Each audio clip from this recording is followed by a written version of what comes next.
السلام علیکم ورحمۃ اللہ۔ سوال ہے کہ کیا محمد اور احمد نام کے افراد جہنم میں نہیں جائیں گے؟ بسم اللہ الرحمن الرحیم۔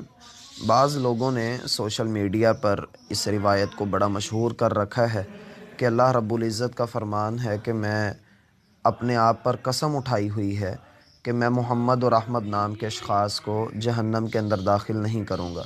تو یہ روایت اپنی سند کے اعتبار سے انتہائی کمزور ہے، بلکہ بعض اہل علم نے تو اسے کہا کہ یہ اپنی سند اس کی اندھیری سند ہے، جس میں جو اس کے راوی ہیں ان کے حالات کا علم ہی نہیں ہے، کذاب راوی ہیں، مجہول الحال راوی ہیں، لہٰذا ان کا کچھ بھی پتہ نہیں ہے۔ ہاں، یہ ضرور ہے کہ آپ محمد نام رکھ سکتے ہیں، شریعت اسلامیہ آپ کو اجازت دیتی ہے، لیکن اس کی جو فضیلت ہے وہ ثابت نہیں ہے۔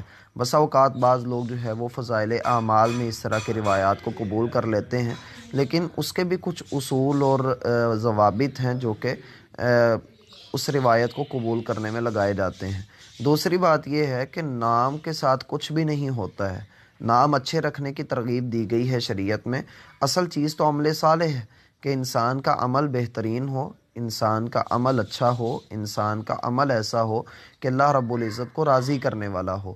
تو انسان اپنے اعمال کی بنیاد پر اللہ رب العزت کے ہاں جو ہے وہ جنت کا وارث بنے گا، اللہ رب العزت کی رحمت شامل حال ہو، تو انسان کو اللہ رب العزت کے ہاں بڑا انعام و اکرام ملنے والا ہے۔ لیکن یہ نام جو ہے، نام کی بدولت اس طرح کا ہو جانا، یہ چیز اللہ کے رسول صلی اللہ علیہ وسلم سے ثابت نہیں ہے۔ والسلام علیکم ورحمۃ اللہ۔